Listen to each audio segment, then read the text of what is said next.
এই ঘটনাটি আমার মায়ের মুখ থেকে শোনা। আমার নানু আমার নানুর বাড়ি হবিগঞ্জ জেলার নবীগঞ্জ থানার ঘোলডুবা নামক গ্রামে। আমার নানু বাড়ি তখনকার সময় ছিল গ্রামের শেষ মাথায়। এখন অবশ্য গ্রাম অনেক বড়, ৮০ দশকের কথা বলছি। আমার নানু বাড়ি দেখতে অনেকটাই আই শেপের মতো, এক সারিতে ৪টি পাকা দালান, বাড়ির সামনে উঠোন, তারপরে সমান্তরালে বসার ঘর, যেটাকে বাংলো ঘর বলা হয়ে থাকে। বাড়ির পেছনে পুকুর, বাঁশঝাড়, তারপর ধুধু প্রান্তর। আল আমিন আমার মায়ের চাচাতো ভাইয়ের ছেলে, বয়স ৩ বছর, বেশ ফর্সা, দেখতে সুন্দর ছিল আর খুব চঞ্চল ছিল। বলে রাখা ভালো, আমার নানু বাড়ির পেছন দিকটা বেশ ভয়ানক ছিল। গ্রামের শেষ মাথায় হওয়ার কারণে দিনের বেলায়ও নিস্তব্ধতা বিরাজ করত, আর তাই ওই দিকটায় অনেকেরই অনেক ভয়ের অভিজ্ঞতা আছে। সেটা না হয় আজ নাই বলি। ফিরে আসি আলামিনের ঘটনায়। ওই দিন দুপুর থেকেই আলামিনকে খুঁজে পাওয়া যাচ্ছিল না। খুঁজতে খুঁজতে বিকেলের দিকে তাকে পাওয়া যায় বাঁশঝাড়ের নিচে। ঘরে নিয়ে আসা হয় তাকে। সংজ্ঞা ফিরে পেয়ে সে বলে পুকুর পাড়ে খেলতে গিয়েছিল, তারপর আর কিছু তার মনে নেই। সমস্যা শুরু হয় সন্ধ্যায়। ধীরে ধীরে তার খিঁচুনি হতে থাকে, অদ্ভুত ভঙ্গিতে মোচড়তে থাকে বিছানার ওপর। দেখতে দেখতে বাড়ির সব মানুষ ভিড় করে তাদের ঘরে। সবাই হুজুরকে ডাকতে বলে, আর আমার আপন মামা ডাক্তার ডাকতে গেলেন। বলা বাহুল্য, তখনকার সময় ডাক্তার পাওয়া সহজ ছিল না। এর মধ্যেই আমার এক চাচাতো মামি, যিনি একটু আগে এই সব বিষয় জানতেন, তিনি আলামিনকে আল কুরআনের সূরা ইয়াসিন পড়ে ফু দিতে থাকেন। কিন্তু তার পড়া শেষ হওয়ার আগে আল আমিন বিছানা থেকে উঠে দৌড় দেয়। কয়েকজন তাকে থামানোর চেষ্টা করেও পারেনি। এত ছোট একটা বাচ্চা এত জোরে দৌড়ানো অসম্ভব। আর শুরু হয় আবার সেই খোঁজ করা। লাইট হ্যারিকেন নিয়ে সবাই খুঁজতে যায়। ইতোমধ্যে হুজুরও এসে পড়েন। আলামিনকে পাওয়া যায় সেই বাঁশঝাড়ের নিচে। হুজুর দোয়া দুরুদ পড়েন আর পানি পড়া দিয়ে আলামিনের বাবাকে বাইরে ডাকেন। তিনি যা বলেন তা শুনে তার মাথায় আকাশ ভেঙে পড়ে। হুজুর বলেন, এটা সারানো আমার সাধ্যের বাইরে, আপনারা অন্য হুজুর দেখেন। তিনি আর কিছু না বলে চলে যান। এরপর মামা ডাক্তার নিয়ে আসলে তিনিও কোনো সদুত্তর দিতে পারেন না।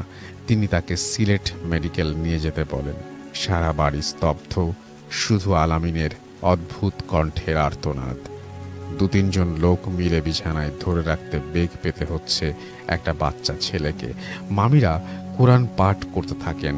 ফজরের আজানের পর নিস্তেজ হয়ে পড়ে আলামিন। শেষ হয় বিভীষিকাময় একটি রাতের। দিনের বেলায় নিস্তেজ হয়ে রইল আলামিন। ওই দিনই গাড়ি রিজার্ভ করে সিলেট মেডিকেলে নিয়ে যাওয়া হয় তাকে। ডাক্তাররা পরীক্ষা করে কোনো রোগ খুঁজে পেলেন না। ওই দিন সন্ধ্যায়ও শুরু হয় সেই তাণ্ডব, যা দেখে হতবাক হয়ে যান ডাক্তার। না, এর সাথে তো কোনো রোগের মিল নেই। ঘুমের ওষুধ দিয়ে ঘুম পাড়ানোর চেষ্টাও কাজে আসছে না। এইভাবে ৩ দিন চলার পর ডাক্তাররাই হাল ছেড়ে দিয়ে কোনো এক বড় হুজুরের কাছে নিতে বলেন। বিশ্বাস করতে বাধ্য হলেন এমনও কিছু আছে এই প্রকৃতিতে। তারপর তাকে নিয়ে যাওয়া হয় সিলেটের তখনকার এক বড় পীর সাহেবের কাছে। তিনি রাতে জিন হাজির করান এবং জানতে পারেন ৭টা জিনের নজরে পড়েছে আলামিনের উপর। আর সেই ৭টা জিন একে অন্যের ভাই, এবং ৭টা জিনই কোনো না কোনোভাবে পঙ্গু।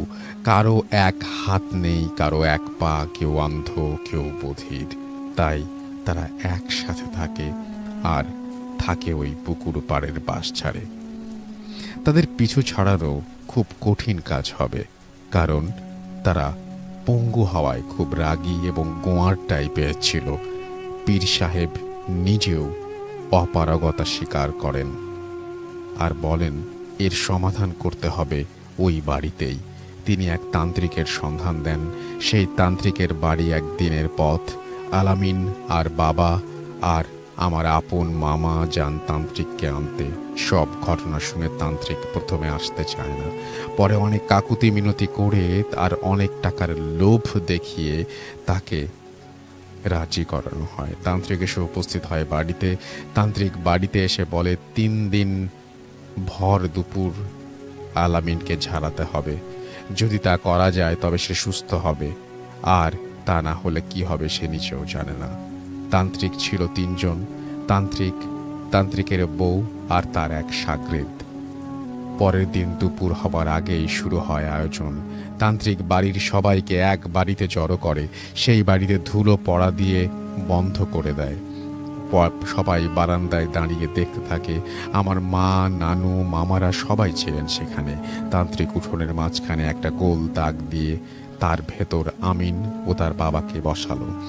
এরপর তান্ত্রিক মন্ত্র পাঠ করা শুরু করলো এবং ঝালর টাইপের কিছু একটা দিয়ে আমিনকে ঝাড়তে লাগলো। তান্ত্রিকের শাগরেদ ঢোল বাজাচ্ছিল আর বউ গুনগুন করছিল। তাদের বলা ছিল কোনো মতেই যাতে তাদের বাজনা বন্ধ না হয়।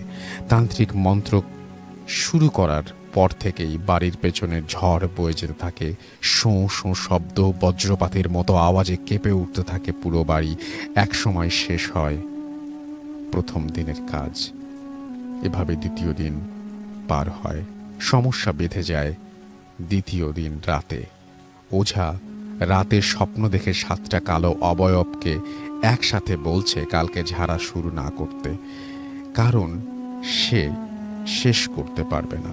ওঝা সকালে উঠেই চলে যায়। সে বলে তার টাকা চাই না, কিন্তু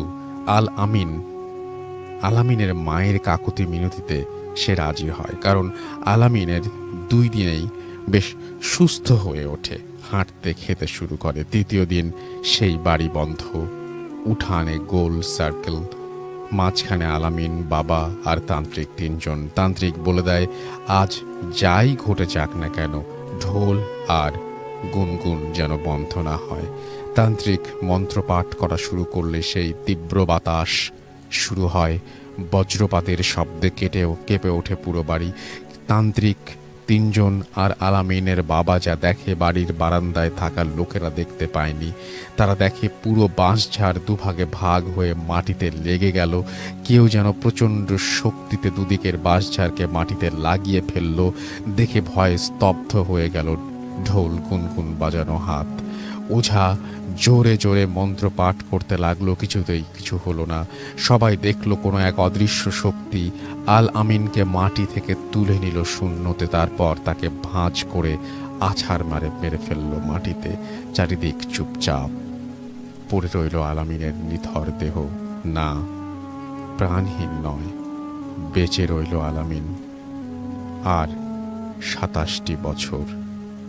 আমিও দেখেছি তাকে, ছোট্ট একটা দেহ আর বড় একটা মাথা। কথা বলেনি আর আলামিন, হাঁটেনি আর কোনো দিন। ঢাকায় বড় বড় ডাক্তাররা দিতে পারেননি কোনো উত্তর, কোনো হুজুর দিতে পারেননি কোনো সমাধান। এই 27টি বছর কিভাবে বেঁচেছিল আলামিন। প্রতি রাতে তাদের উঠোনে দেখা যেত লম্বা এক কালো মূর্তি, কখনো উঠোনে, কখনো বারান্দায় অন্ধকার কোণে, কখনো ঘরের ভেতরে। আস্তে আস্তে তাদের ঘরে লোকদের যাওয়া আসা বন্ধ হয়ে যায়। ভয়ে রাতে কেউ বাইরে বের হতো না। কে যাবে তাদের ঘরে? গেলেই রাতে খারাপ স্বপ্ন, অকারণে জ্বর বা পেট খারাপ। যেন অভিশপ্ত হয়ে গেছে সেই ঘরটি। আলামিন মারা যায় 2004-এর দিকে। এরপর ওই কালো অবয়ব আর দেখা যায়নি। এখন ওদের ঘরে সবসময় সব কিছু স্বাভাবিক, কিন্তু ওই সব বিভীষিকাময় দিন আজও তাড়া করে তাদের। আলামিনের ঘটনা এখানেই শেষ। আর একটি ছোট ঘটনা বলবো, যা আমার মামার ঘটনা, সেটিও আলামিনের সাথেই যুক্ত। একবার আলামিনের বাবা খবর পেলেন কমলগঞ্জ নামক এক জায়গায় এক বুড়ো হুজুর আছে, যিনি জীবনে অনেক অতি প্রাকৃত ঘটনার সমাধান করেছেন। তখনকার দিনে ওই রাস্তা অনেক খারাপ ছিল। আমার আপন মামা আর আলামিনের বাবা বাইকে করে রওনা হন। গিয়ে দেখেন লোকটি বিছানায় শুয়ে, বসার সামর্থ্য তার নেই। তিনি সব শুনে বললেন, আমি তো যেতে পারবো না। তিনি একটা তাবিজ দিলেন, বললেন এটি ভিজিয়ে পানি খাওয়াতে আর গোসল করাতে হবে 7 দিন, তারপর তাবিজটি নদীতে ফেলে দিতে হবে। আর বললেন বাঁশঝাড়টি কেটে ফেলতে হবে, আর বললেন সাবধানে বাড়িতে ফিরতে।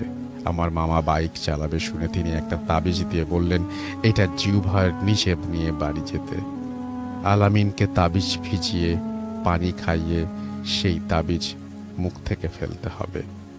তারা বাড়ির খুব কাছাকাছি এসে অ্যাক্সিডেন্ট করেন। মামা পরে বলেছেন যে হঠাৎই বাইকে ঝাঁকুনি লাগে, যেন কোনো এক স্পিড ব্রেকারের ওপরে উঠে গেছেন তিনি। ঝাঁকিতে মুখ থেকে তাবিজ পড়ে যায়। পরে হুজুরের দেয়া তাবিজটি খুঁজে পাওয়া যায়নি। মামা আজও উত্তর খুঁজে পাননি তার প্রতিদিন যাওয়া আসার রাস্তায় স্পিড ব্রেকার কোথা থেকে আসবে, আসলে ওটা ছিলই বাকি। এই ছিল ঘটনা। পড়ে শোনালে খুশি হব। ঘটনাটি যদি সিলেক্ট হয় অবশ্যই জানাবেন। সালমান সাকিব লিখেছেন সার্ভার থেকে। তো এই ছিল ঘটনা, আশা করছি আপনাদের ভালো লেগেছে। আমরা চলে যাব এখন ডক্টর আলিফের কাছে এবং তার ঘটনা শুনবো আমরা। আসসালামু আলাইকুম লিসেনার্স, থ্যাংক ইউ রাসেল ভাই। আমার কাছে এসছে অনেকগুলো ঘটনার মধ্যে আমি এই ঘটনাটা আমি সবার আগে বলতে যাচ্ছি, আপনাকে যেটা একটু আগে শোনালাম। হ্যাঁ হ্যাঁ প্লিজ। তো এই ঘটনাটা ঘটে হচ্ছে, তার নামটা ছদ্মনাম হিসেবে ইউজ করছি কারণ সে কোথায় আছে আমি এগুলি বলার পারমিশন পাইনি। তার নাম খোকন দিলাম এবং তার ফ্রেন্ডের নাম দিলাম জাকির। তো এটা আর্লি 90s ঘটনা, 90-এর শুরুর দিকে আর কি। নীলফামারী জেলার বালাগ্রাম একটা গ্রাম আছে, সেইখানে জলঢাকা থানা বালাগ্রাম টাইপের একটা গ্রাম, সেইখানে ঘটনা আর কি। এটা জুলাই মাসের ঘটনা এবং তার কিছু ব্যাকগ্রাউন্ড হিস্ট্রি আমি দিচ্ছি। যে লোকটা ঘটনা বলেছেন তিনি আগে প্রাইমারি স্কুল শেষ করে ওই মুহূর্তে আপনার একটা মাদ্রাসায় ভর্তি হন। তার বাবা মা অসচ্ছল ছিলেন, বাবা মা দূর বাসার থেকে অনেক দূরে একটা মাদ্রাসায় দেন এবং মাদ্রাসার মধ্যে ছিল হচ্ছে 12 জন ছাত্র এবং একজন শিক্ষক। তারা একটা রুমের মধ্যে সবাই একসাথে গুটিছুটি হয়ে থাকতো এবং শিক্ষক একজন, উনিও পড়াতেন, সব কিছু উনিই করতেন, নামাজ কালাম হতো ওই জায়গায়, কিন্তু রান্না টান্না কিছু হতো না ওই মাদ্রাসার মধ্যে। তো এলাকার ওই আশেপাশে যেসব ঘর ছিল, ঘর ভিত্তিক সবগুলো মানুষ মানে সবাই এরকম করে ভাগ করা ছিল কোন দিন কে কোন দিন খাওয়াবে এদেরকে। তো ঘটনার দিন ছিল বৃহস্পতিবার। সেদিন বৃহস্পতিবার হওয়ার কারণে মাদ্রাসা পরের দিন শুক্রবারের জন্য সবাই যেসব স্টুডেন্ট মানে ছাত্রগুলা ওখানে ছিল তাদের বাসা যাদের কাছাকাছি ওরা ওদের নিজেদের বাসায় চলে যায়, আর থাকে শুধুমাত্র এই খোকন সাহেব এবং তার ফ্রেন্ড জাকির।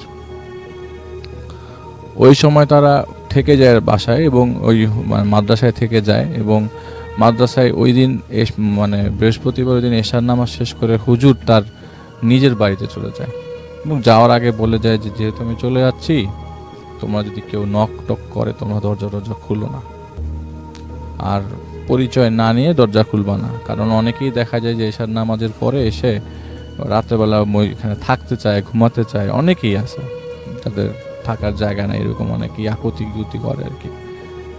তো ওনারা বলেছে ঠিক আছে। তো ওই দিন আবার যেই বাসায় খাওয়ার কথা ছিল ওনারা দুজন ওই বাসায় খেয়ে দিয়ে মাদ্রাসায় এসে ঘুমিয়ে পড়ে গল্প করতে করতে। এবং সেদিনের রাতটা ছিল এতটা ডিফারেন্ট একটা রাত যে আকাশে মেঘ চমকাচ্ছে, অনেক জোরে জোরে শব্দ হচ্ছে, আপনার আকাশটা কেমন লাল হয়ে আছে, মানে ক্লিয়ারলি সব কিছু ভিজিবল। ওনারা বাড়িটা মানে ওই বাসা থেকে খেয়ে আসার সময় মাদ্রাসায় আসার পথে দেখা যায় অলমোস্ট দেখাই যাচ্ছে, মানে টর্চ লাইট লাগছে না আর কি গ্রামের রাস্তা দিয়ে হাঁটার সময়। ওই জায়গায় ইলেকট্রিসিটি ছিল না, তো ওরা মাদ্রাসায় আসার পরে মোমবাতি পায় নাই এবং টর্চ লাইট ছিল কতক্ষণ জ্বালিয়ে রাখবে। চার্জেরও একটা বিষয় আছে, কারণ টর্চ লাইটটা তো আপনার ব্যাটারিতে চলে, কতক্ষণ পরে আবার কখন ব্যাটারি কিনতে হবে। যাই হোক, ওনারা জিনিসটাকে আগলে রাখে এবং সব কিছু বন্ধ টন্ধ করে শুয়ে পড়ে, গল্প করতে করতে এক পর্যায়ে ঘুমিয়ে যায়। তন্দ্রার মতো লেগে আসে, হঠাৎ ওই সময়টা কয়টার দিকে এটা উনি প্রপারলি মনে করতে পারছেন না যে এটা কয়টার দিকে হতে পারে, কিন্তু হঠাৎ করে দরজায় ঠক ঠক করে শব্দ আসে। শব্দটা খুব জোরে জোরে আসে এবং বাইরে থেকে চিৎকার করছে, এই খোকন গেট খোল। উনি খুব মানে অবাক হয়ে যায়, এত রাতের বেলা। তো ভয়েস শুনে মনে হচ্ছে যে হুজুরের শব্দ, ওনাদের যে ওস্তাদ যে হুজুর ওনাদেরকে পড়া এখানে থাকে, ওনার মাদ্রাসা এটা। তো ওরা কি করলো, মানে ওই উঠে গেল, জাকির যে ছেলেটা ওর ফ্রেন্ড, ও ঘুমাচ্ছে এবং ওর একটা সমস্যা, যদি ঘুমায় যায় ওকে উঠানো যায় না। তো দরজা খুললো এবং লোহার দরজা খোলার পরে দেখলো যে বিদ্যুৎ চমকাচ্ছে এবং এই চমকানির মানে আলোতে বোঝা গেল না এটা হুজুর এসছে, এবং বুড়াটা দেখেই বোঝা যাচ্ছে যে হুজুর এসছে। তো বলছে যে চল, একটা বিয়ের দাওয়াত আছে, বিয়ের খাবো একটা। জাকির কোথায়, বলে ও তো ঘুমাচ্ছে, বলে ওরা ডাক দে, ওকে উঠা। তো উনি কি করলো, মানে হুজুরের ধমকের শব্দে এক শব্দে যে তাড়াতাড়ি রেডি হয়ে গেল এবং জাকির কোঠালো, যাই একটা বিয়ে খাবো, হুজুর আসছে। তো হুজুর আবার জোরে জোরে বলছে, হ্যাঁ বিয়ে খাবো, তুই ওঠ। তো সাথে সাথে রেডি হয়ে গেল। ওই ছেলেটা আবার ঘুমন্ত অবস্থায় আর কি, এমন যে ও একদম খুব উঠে গেছে এরকম কিছু না, ও ঘুমন্ত অবস্থায় ভয়ে দাঁড়িয়ে গেছে আর কি। হুজুরকে তো ভয় পায় সবাই। তো ওরা কি করলো, হুজুরের সাথে হাঁটা ধরলো, তালা টালা মেরে হুজুরের সাথে আগাচ্ছে। এমন সময় হুজুর বললো, ওই যে সামনে ভ্যানটা আছে, ভ্যানটাতে গিয়ে ওঠ। তো ওই মুহূর্তে হুজুর ভ্যানে উঠে গেছে এবং উনি ভ্যানে উঠতে যাবে। তো এই যে জাকির ছেলেটা, যে বন্ধুটা সাথে ছিল, ও না ঘুমাচ্ছিল দাঁড়ায় দাঁড়ায়, উঠছিল না। তো ওই মুহূর্তে ভাইটা মানে বললো যে এই, মানে হেসে দিছে আর কি। তো ওই সময় মানে হাসি পেয়ে গেছে যে দাঁড়ায় দাঁড়ায় ঘুমাচ্ছে। তো আমার হুজুর বিশাল ধরে একটা ঝাড়ি দিছে, এই কি দুষ্টামি করতেছিস কেন। ওই মুহূর্তে উনি বললো যে আলিফ ভাই, আমি যেটা পেলাম আর কি, সেটা হচ্ছে ওনার গায়ের থেকে এত বাজে গন্ধ আসছিল এবং মুখ থেকে যখন কথা বললো আরো বিকট, আরো কটকটে পচা গন্ধ আসলো এবং বমি হওয়ার মতো অবস্থা। আমি কি করলাম, জাকির উঠতে গেল, তখন উনি বললো, এই জাকিরকে তুই মাদ্রাসায় রেখে আয়, ওর যাওয়ার দরকার নেই, তুই আমার সাথে চল। তো উনি কি করলো, জাকিরকে রেখে আসলো, বলছে যে এটা তো এটা আসলে স্বপ্ন না, আমি হাঁটছি, আমি ধরছি, হুজুরের ঝাড়ি খাচ্ছি, জাকিরকে ঘরে তালা মেরে আসছি, এটা স্বপ্ন না, স্বপ্ন মাঝে মধ্যে আমি ভেঙে ফেলি, মানে উনি বলছে যে স্বপ্ন মাঝে মধ্যে আমি ভেঙে ফেলি।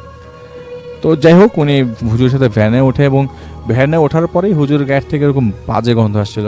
তো হুজুর তো সবসময় আতর মেখে চলা মতো লোক, ওনার গায়ের থেকে এত বাজে গন্ধ কেন আসবে? আর বিয়ে সাথীতে গেলে তো পচা গন্ধ আসার প্রশ্নই আসে না। কিন্তু এত প্রশ্ন করার এত চান্স নাই, কারণ হুজুর ওনাদেরকে প্রচণ্ড, মানে হুজুরকে ওরা প্রচণ্ড ভয় পায়। উল্টাপাল্টা কিছু জিজ্ঞেস করলে কোথার থেকে কি ধরে বসে হয়তো পেটানি দেয় নাকি, চুপচাপ ছিল। তো একটা পর্যায়ে প্রায় আধা ঘন্টা 45 মিনিট উনি ভ্যানের মধ্যে ছিলেন। রাত কয়টা বাজে এইটার কোনো আইডিয়াই ওনার নাই। ওই মুহূর্তে সাথে টর্চ লাইট ছিল। তো একটা পর্যায়ে ওনাদের ওই এলাকায় একটা নাম করা শ্মশান ঘাট ছিল। ওই শ্মশানের পাশে তারা এসে ভ্যানটা থামায়। ভ্যানটা থামানোর পরে হুজুর বলে, এবং উনি শ্মশানের কথা বলে যে এই শ্মশানটা এত পুরানো, জেনে লক্ষাধিক মানুষের শেষকৃত্য সম্পন্ন হয়েছে, এত পুরাতন কবর, মানে এত পুরাতন শ্মশান ঘাট আর কি। তো হুজুরও হঠাৎ করে বললো যে তুই এখানে দাঁড়া, একটা লাশ নিয়ে আসবো, ওই লাশটা নিয়ে আসার পর দোয়া কালাম পড়তে হবে, 500 টাকা পাবি। তো তখন 500 টাকা 50 লাখ টাকার সমান ওর কাছে। অসচ্ছল ফ্যামিলি, 500 টাকা পাওয়া মানে 2 মাস চলা। যত কিছুই হোক 500 টাকা লাগবে, যেভাবেই হোক। হুজুর যেটা বলে সেটাই, দাঁড়ায় থাকবে ওই জায়গায়। এরকম ডাট, মানে বাচ্চা কাচ্চা তখন 13-14 বছরের একটা ছেলে। হুজুর ওই মুহূর্তে ভ্যানটা নিয়ে চলে যায় এবং সে ওই জায়গায় দাঁড়িয়ে থাকে। এক পাশে শ্মশান আর এক পাশে ঘন জঙ্গল, আর বাম পাশে আপনার পিছন সাইডে ধান ক্ষেত এবং আকাশ তো পুরো লাল হয়ে আছে, মেঘ আর কি, আকাশে অনেক মেঘ। এমন সময় হুজুর আসে, অনেকক্ষণ দাঁড়িয়ে থাকে এবং একটা বাচ্চা মানুষ এরকম কখনো বলে যে আমি কখনো গ্রামে এতক্ষণ এক জায়গায় এতক্ষণ দাঁড়িয়েছিলাম না। হুজুর আসে, একটা লাশ নিয়ে আসে ভ্যানে করে। ভ্যান চালকটা ওই মুহূর্তে ওই জায়গা থেকে হেঁটে চলে যায় এবং যে লাশটা নিয়ে আসে সেই লাশটা একটা বস্তার মধ্যে রাখা এবং বস্তা থেকে রক্ত চুয়ে চুয়ে পড়তেছে, সেটা তো আমি ক্লিয়ারলি বুঝতে পারছি, দেখাই যাচ্ছে। লাশটা যখন এসে মানে নামিয়ে রাখলো, আর হুজুরের অবস্থা খুব খারাপ, ঘেমে একবারে গোসল হয়ে এসছে এরকম অবস্থা।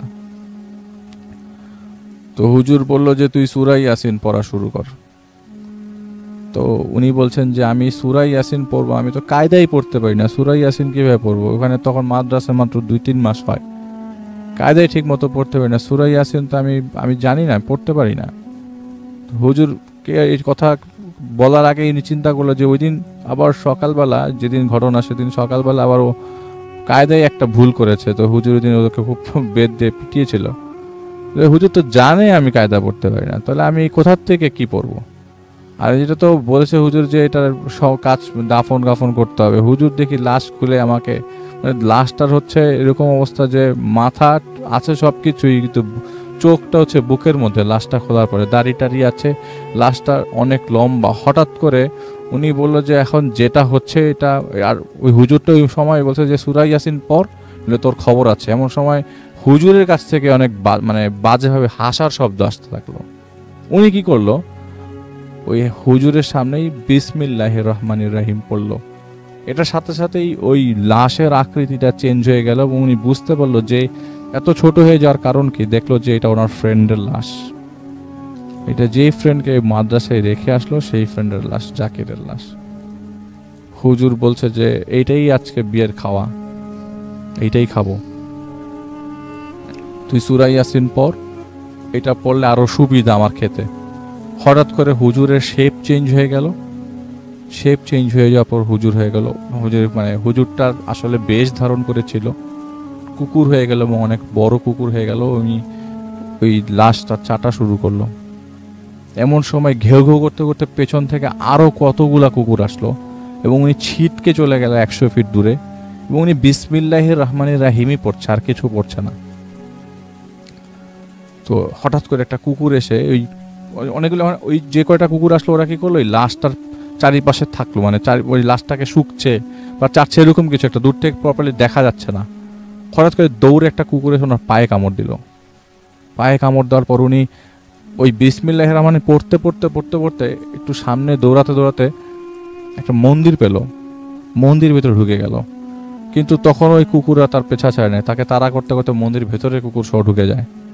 উনি বাঁচার জন্য এত গাছপালা কিছুতেই না উঠে মন্দিরের ভিতরে ঢুকে, এবং উনি তো মুসলমান, উনি তো হাফেজ, মানে পরে হাফেজ হন আর কি অন্য মাদ্রাসা থেকে। তো আমি ওনার ঘটনা বলতে যে আমি খুব হয়ে গেলাম যে মন্দিরের ভিতরে ঢুকে উনি পুরো মূর্তির উপর উঠে যায় এবং নিচে কুকুরগুলা সব ওনাকে ধাওয়া করতে করতে নিচে মানে কুকুর চিৎকার করছে আর কি নিচে ওনাকে দেখে। উনি হঠাৎ করে এই মূর্তির মাথা ভেঙে পড়ে যায় নিচে।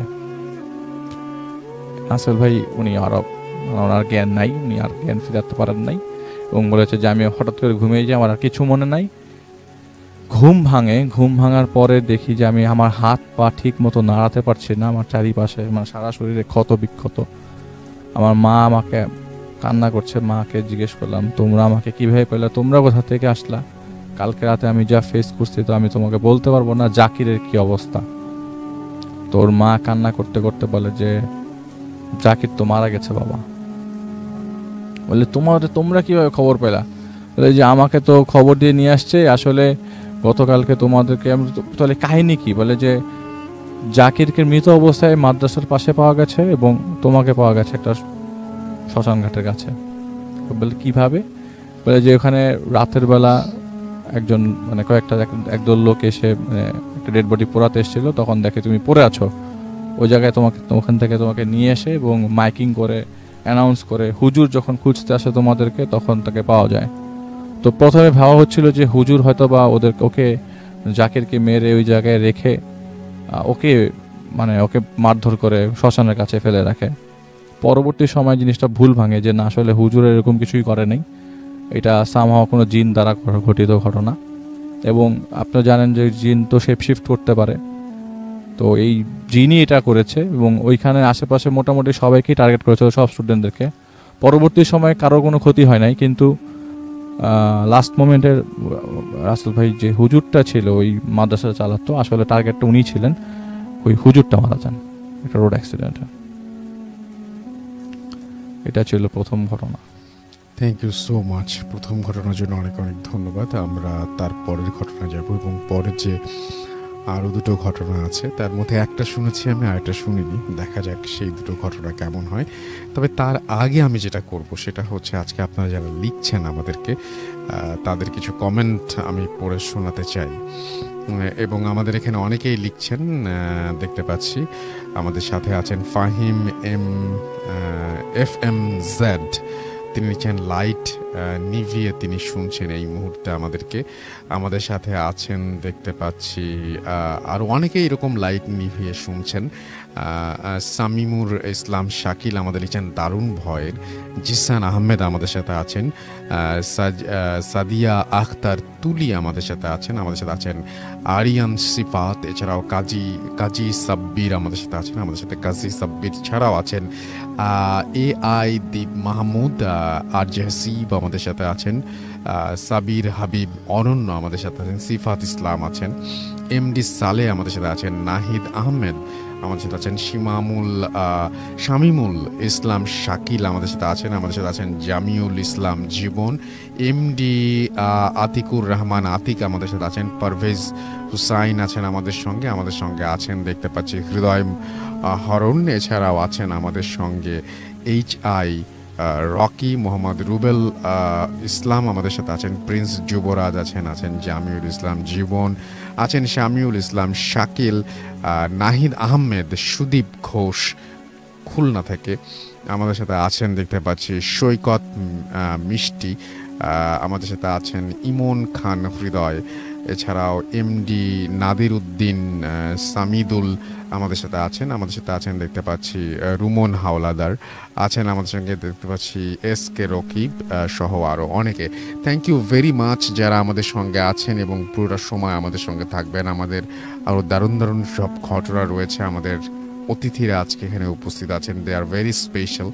এবং এই মুহূর্তে আমাদের সঙ্গে একজন অতিথি আছেন, যিনি হচ্ছেন আমাদের বাবুল ভাই, যিনি অনেক আগে ভূত এফএমে আসতেন, মাঝখানে অনেক বছর তিনি যিনি আর অনেক দিন পর্যন্ত আসেননি, এবং তারপরে আজকে আবারও এসছেন।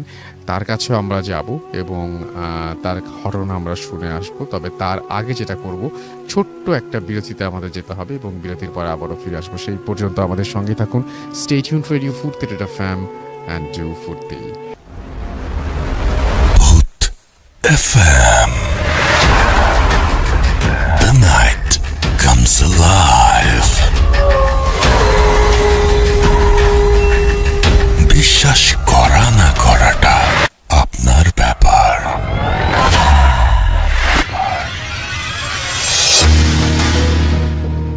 বিশ্বাস করা বা না করাটা আপনার ব্যাপার। You are listening to radio Foorti FM। আমি চলে যাব এখন আমাদের দ্বিতীয় অতিথির কাছে এবং তার কাছ থেকে ঘটনা শুনে আসবো আমরা, এবং চমৎকার ঘটনা আপনারা শুনে অনেক মজা পাবেন। চলুন শুনে আসি আপনার আমাদের তৃতীয় ঘটনা দ্বিতীয় অতিথির কাছ থেকে। ওকে জি, আসসালামু আলাইকুম। ওয়ালাইকুম আসসালাম। আসসালামু আলাইকুম লিসেনার, আমি সাকওয়াত বাবন পুরন ঢাকা থেকে। জি, অনেকদিন পরে রাসেল ভাইয়ের আমন্ত্রণে এসেছি। হ্যাঁ বাবুন ভাই, আপনি অনেক দিন পরে এসেছেন এবং অনেক বছর হবে বোধহয় আসলে। হ্যাঁ সেটাই, আসলে কাজের ব্যস্ততার জন্য আসা হয় না, তবে মাঝে মাঝে আসবেন, আমাদেরও ভালো লাগে। ইনশাআল্লাহ আসবো। জি, একবার শুরু করলে আসলে ভূত এফএম আমাদের প্রাণের অনুষ্ঠান, সেটাই তো। এটা ছাড়া আসলে আমরা থাকতে পারি না। প্রতিদিন রাতে ঘুমাতে গেলে ভূত এফএম কানের সাথে বাজাইতে হয় আর কি। না এটা আমি আসলে ভূত এফএম শুনে শুনে ঘুমাই, সত্যি কথা। আমার মোবাইল চেক করলে আপনি দেখবেন সবসময় ভূত এফএম শুনে শুনে ঘুমাই। তো আমি আমার ঘটনা শুরু করি। জি, তো আসলে মানুষের জীবনে অনেক অপার্থিব ঘটনা ঘটে যায়, যেগুলো আসলে বিশ্বাস না করে কোনো উপায় থাকে না। তো আমি যে ঘটনাটা প্রথম বলবো সেটা হচ্ছে আমার নিজের সাথে ঘটে যাওয়া এই কিছুদিন আগের, মানে গত 1-1.5 মাস আগের একটা ঘটনা। তো সেদিন ছিল শুক্রবার। আমি সন্ধ্যার আজান পড়ে গেছে, আমি অজু করে আমার বেডরুম থেকে জায়নামাজটা হাতে নিয়ে চিন্তা করছি ড্রয়িং রুমে যেয়ে আমার নামাজটা আমি কাজটা করি, নামাজটা পড়বো আর কি। তো ঠিক আমি ড্রয়িং রুম থেকে আমার বেডরুম থেকে হেঁটে যখন আমি ড্রয়িং রুমের মাঝখানে এসেছি, ডাইনিং স্পেসে এসেছি, তখন ডাইনিং স্পেসে আমি এরকম সময় দরজায় নক হয়েছে আমার। তো দরজায় নক হলো, একবার দুইবার টক টক টক টক করে নক হলো। তো আমি বললাম যে কে, আমি ডাইনিং থেকেই বললাম যে কে, কোনো শব্দ হলো না। তো আমার এক হাতে যায় নামাজ, আমি দাঁড়িয়ে আছি ডাইনিং স্পেসের মাঝখানে, চেয়ারটা কাছাকাছি। তো আমি হেঁটেই ওইখান দিয়ে চলে যাব ইয়াতে, আপনার মেন ডোরটার কাছে আমার। তো আমি আবার বললাম কে, কোনো শব্দ নেই। তারপর আরেকটু কাছে যেয়ে যখন জিজ্ঞেস করলাম কে, তখন বাইরে থেকে শব্দ আসলে, এই বাবন দরজাটা খুলো। তো দরজাটা আমি ঠিক চিনতে পারলাম না যে কে ডাকলো, কিন্তু স্পষ্টভাবে ডাকলো, এই বাবন দরজাটা খুলো। তো দরজাটা খুললাম, দরজাটা খুলে দেখলাম আমি আমার শ্বশুর দাঁড়িয়ে আছেন। তো শ্বশুর দাঁড়িয়ে আছেন, তার পিছনে দুইটা ব্যাগ নিয়ে তার ড্রাইভার, তার ঠিক বাম পাশে তার ছোট মেয়ের যে একটা ছেলে আছে সে, আর তার পাশে আরেকটা মেয়ে দাঁড়ায় আছে একই বয়সের, তো 8-10 বছর হবে, দুজনের খুব হেলদি একটু স্বাস্থ্য। তো তার আছে, আমি সালাম দিলাম, বাবা আসসালামু আলাইকুম। তো উনি বললেন ওয়ালাইকুম আসসালাম, কেমন আছো তুমি? আমি বললাম জি ভালো আছি। বাবা আপনি কেমন আছেন? তো আমাদের কুশল বিনিময়ের পরে বললাম যে বাবা আসেন, আমাদের আবার গেটটার মাঝখানে আবার একটা গ্রিলের মতো আছে যেটাতে আমরা সিকিউরিটির জন্য, ওইটা খুলে দেওয়ার পরে গেটটা ওপেন হয়ে যায়। তো আমি ওইটা খুলে দিলাম, বাবা ভিতরে আসলেন। তো আমি ড্রয়িং রুমে ঢুকে গেলাম, যেহেতু আমি ড্রয়িং রুমে নামাজ পড়বো। তো আমি দেখলাম যে বাবার পাশে যে ছেলেটা দাঁড়াচ্ছে সেটা হলো আমার ছোট শালিকার আর কি ছেলে, নাবেদ, একটু হেলদি ছেলেটা দেখতে, একটু কালো। তো তার পাশে যেই মেয়েটা দাঁড়ায় আছে একই বয়সের, এবং সে একটা শর্ট স্লিভ জামা পরে আছে, চুলগুলো ঘাড় পর্যন্ত কাটা, আমার দিকে তাকায় হাসতেছিল। আর নাবেদও আমার দিকে তাকায় আছে। তো আর পিছন থেকে ড্রাইভার আমাকে বললো দরজা দুলাভাই আসসালামু আলাইকুম, কেমন আছেন? আমি বললাম হ্যাঁ তুমি কেমন আছো রফিক, আসো ভিতরে আসো। তো আমি ভিতরে বাবা আসেন বলে গেটটা খুলে দিয়ে আমি ড্রয়িং রুমে চলে গেলাম। কিন্তু আমি নামাজে যাইতে যেতে চিন্তা করতেছি যে এই মেয়েটাকে, কারণ ওকে আমি কখনো দেখি না, এরা আমাদের ফ্যামিলির মানুষ, সবাইকে আমি চিনি মোটামুটি। তো নামাজে দাঁড়াইতে দাঁড়াইতে তখন আবার চিন্তা করলাম হয়তো আমার এই শালির হাজবেন্ডের ফ্যামিলির কেউ হবে, তার ভাই অথবা তার কোনো রিলেটিভ, তাদের হয়তো নাবেদের সাথে, নাবেদ যেহেতু আসছে তো তার সাথে আসছে। তো আমার শ্বশুর আমার বাসায় আসলে কিন্তু খুব একটা বেশিক্ষণ থাকেন না, 2-3 ঘন্টা থাকেন, মেয়ের সাথে গল্প টল্প করেন, মেয়ের সাথে কিছু কাজ টাজ আছে বাড়ি সংক্রান্ত, তো সেগুলো নিয়ে তারা আলোচনা করে তারপরে চলে যায়। তো আমি নামাজের মধ্যে ওই বাচ্চা মেয়েটার কথা ভুলতেই পারতেছিলাম না। আমি সূরা পড়তেছিলাম, আমার বারবার চিন্তার মধ্যে আসতেছিল যে মেয়েটা কে, আমি তো চিনতে পারলাম না। তো নামাজ শেষ করলাম, নামাজ শেষ করে যখন আমি ফরজ নামাজ শেষ করে আপনার সালাম ফিরিয়ে দেখি আমার ওয়াইফ আমার পিছনে এসে দাঁড়ায় আছে। তো আমি আমার ওয়াইফকে জিজ্ঞেস করলাম এই মেয়েটা কে? তো আমি তখনও সুন্নত নামাজ আমার বাকি আছে। তো আমার ওয়াইফ বললো যে কোন মেয়ে? আমি বললাম এই যে নাবেদের পাশে দাঁড়ায় ছিল যে মেয়েটা আসছে, মেয়েটা কে? বলে নাবেদের সাথে তো কোনো মেয়ে আসে নাই, তুমি কি দেখলাম? আমি বললাম কি বলো তুমি? আমি তো বসা থেকে দাঁড়ায় বললাম যে এই কি বলতো, তুমি আমার সাথে ফান করতেছো? আমি নামাজের মধ্যে দাঁড়ায় আছি, তুমি এটা কি বলতেছো? একটা বাচ্চা মেয়ে দাঁড়ায় ছিল নাবেদের সাথে, আমার দিকে তাকায় হাসতেছিল, এবং রাসেল ভাই বিশ্বাস করেন এই যে এখন যে আমি তাকে বলতেছি আপনাকে এই ঘটনাটা, আমি মেয়েটাকে দেখতেছি, মানে এত জীবন্ত। তো আপনি এখনো দেখতে পাচ্ছেন? এখনো দেখতে পাচ্ছি, আমি এখন ওই সিনটা দেখতেছি যে মেয়েটা, আমার শ্বশুর দাঁড়ায় আছে পাঞ্জাবি পরে, তার পাশে নাবেদ এবং তার পাশে ওই মেয়েটা, মানে 3 জনের দরজাটা বন্ধ হয়ে গেছে, ব্লক হয়ে গেছে মনে করেন, আর পিছনে ড্রাইভার দাঁড়ায় আছে 2টা ব্যাগ নিয়ে। তো মেয়েটাকে আমি দেখতেছি, আমার দিকে তাকায় পরিষ্কার হাসতেছে। আর নাবেদ জীবন আমাকে দেখলে একটু সবসময় একটু কিরকম জড়ো থাকে, ওরকম একটু হয়ে রয়েছে।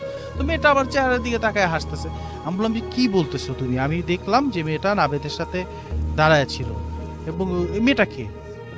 আমি তো আগে কখনো দেখি নাই, কার যে মেয়ে? তো আমার ওয়াইফ বলে যে এই তুমি নামাজ শেষ করো, তো আমার নাবেদের সাথে কেউ আসে নাই। তো আমি তাড়াতাড়ি সুন্নত নামাজটা শেষ করলাম, কিন্তু আমি মেয়েটার কথা ভুলতেই পারলাম না, এবং আমি একটু অনুভব করলাম যেন যখন আমি নামাজে দাঁড়াইছিলাম ওরা যেন হেঁটে গেল, ওই মেয়েটাকেও দেখলাম যে আমার ভিতরে ঢুকলো, আমার বাসার ভিতরে ঢুকলো। তো আমি নামাজটা শেষ করে আমি গেলাম হলো আমার আমি আমার বেডরুমে, দেখলাম যে বাবা ওইখানে চেয়ারে বসে নামাজ পড়তেছেন, আমার ওয়াইফ আমার কিচেনের মধ্যে। আমি ওকে যা পিস দিয়ে যা বললাম, এই তুমি কি সত্যি আমার সাথে ফান করতেছো না? মেয়েটা কে বলো? তুমি কি বলতেছো, কি না কি দেখছো? আসলে এরকম কোনো মেয়েই তো আসে নাই। বাবা আসছে, রফিক 2টা ব্যাগ দিয়ে গেল, এই যে ডাইনিং টেবিলের উপরে রাখা আছে ব্যাগ 2টা, আমার শাশুড়ি আর কি এইটা ওইটা রান্না করে পাঠায় সব সময়। তো এই যে টেবিলের উপরে রাখছে, আর হলো বাবা তো নামাজ পড়তে, আর নাবেদ তো এই যে এই ঘরে তো তোমার ছেলের ঘরে ইয়া পড়তেছে, টিভি দেখতেছে। তো আমি বললাম যে না আমার তো মিলাইতে পারতেছি না, আমি করি না আমি স্পষ্ট দেখছি, আমি এরকম ভুল দেখতেই পারি না, কারণ এটা ভুল দেখার মতো একটা সময় না, মানুষ তো অন্ধকারে বা অন্যরকম কিছু একটা মুভমেন্টে দেখে ঘুম থাকলে। আমি এখন পুরো সেন্সের মধ্যে আছি, আমি পুরো সজ্ঞানে আছি, এখন তো অজ্ঞান না বা আমি একটা কিছু দেখবো যে হ্যালুসিনেশন হবে আমার। তো আমি বললাম যে না মিতা এটা ঠিক না, আমি দেখছি কাউকে। কয় তুমি একটু চেক করে দেখো। তা আমি নাবেদের কাছে গেলাম, নাবেদের কাছে জিজ্ঞেস করলাম এই নাবেদ তোমার সাথে মেয়েটা কে আসছে? নাবেদ আমার দিকে বলে খালু আমার সাথে তো কেউ আসে নাই, হ্যাঁ আমি নানা ভাইয়ের সাথে আসছি। তো আমি এই ঘর ওই ঘর আমি মনে করলাম যে আসলে কি আমার সাথে মিতা একটু দুষ্টামি করতেছে, নাবেদকে হয়তো শিখায় রাখছে। তো আমি এই ঘর ওই ঘর আমার 3-4টা ঘর আমি পুরো ঘর খুঁজে খুঁজে দেখলাম যে না আসলে কেউ নেই, মানে ওই রকম কেউই আসে নাই।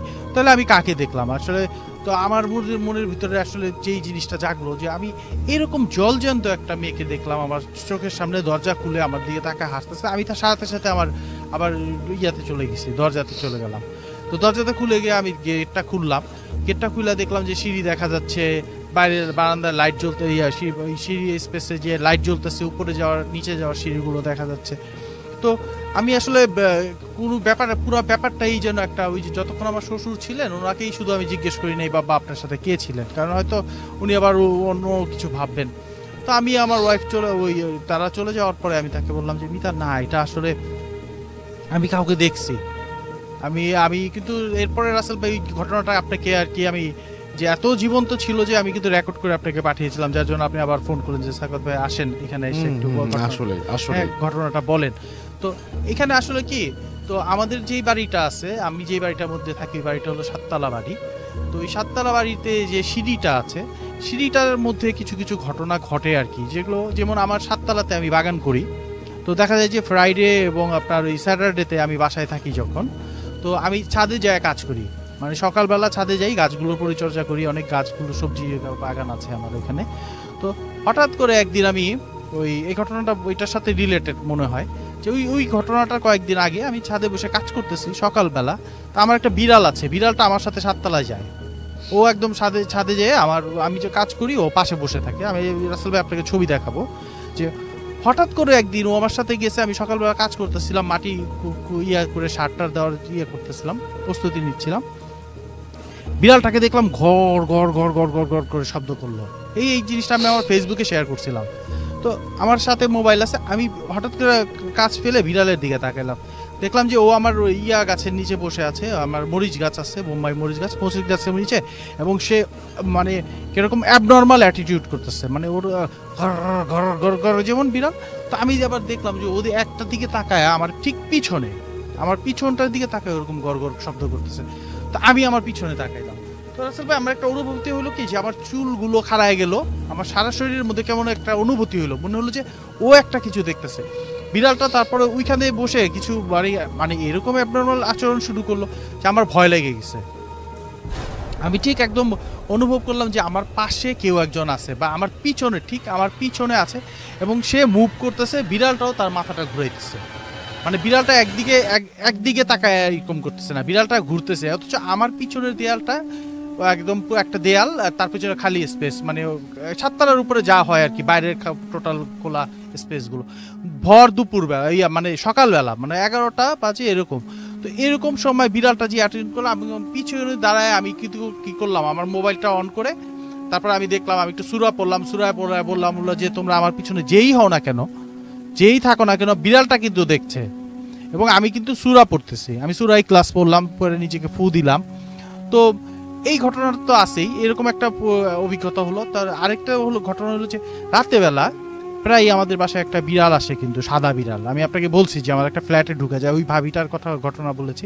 ভাবিটা কিন্তু এখন সিক, মানে যে ভাবির ফ্ল্যাটে বিড়ালটা ঢুকে যায় এবং ঢুকে তার ফ্ল্যাটটার মধ্যে দেখা যায়, কিন্তু খুঁজলে আর পাওয়া যায় না। তো রাতেবেলা একদিন আপনার 11:30 12টা বাজে, তো আমি ওই বিড়ালটাকে ধরার জন্য একটু ছিলাম আর কি কয়েকদিন, যে বিড়ালটা কি আসে কোত্থেকে দেখি। তো একদিন 11:30 11:30 12টার সময় আমি গেটটা খুলছি রাত্রেবেলা। তো বারান্দার স্পেসটা আপনার সিঁড়ির স্পেসটা দেখা যাচ্ছে, দেখি বিড়ালটা আস্তে আস্তে করে উঠতেছে। আমি 3 তলায় থাকি, ও 3 তলা থেকে 4 তলায় উঠতেছে। তো আমি বললাম কি আমার ছেলেকে, এই মুফতি তুমি গেটের সামনে থাকো, আমি একটু বিড়ালটাকে ফলো করি। কারণ ওই তখন কিন্তু আর কি বাতিগুলো নিভে গেছে, এই আপনার সিঁড়ির নিভে গেছে। বিড়ালটাকে দেখা যাচ্ছে হালকা অন্য অন্য ওই যা সাইড থেকে যে আলো আসতেছে সেগুলো প্রত্যেকটা ফ্ল্যাটের নিচ দিয়ে, দরজার নিচ দিয়ে আলো আসে। আমি বিড়ালটাকে ফলো করলাম।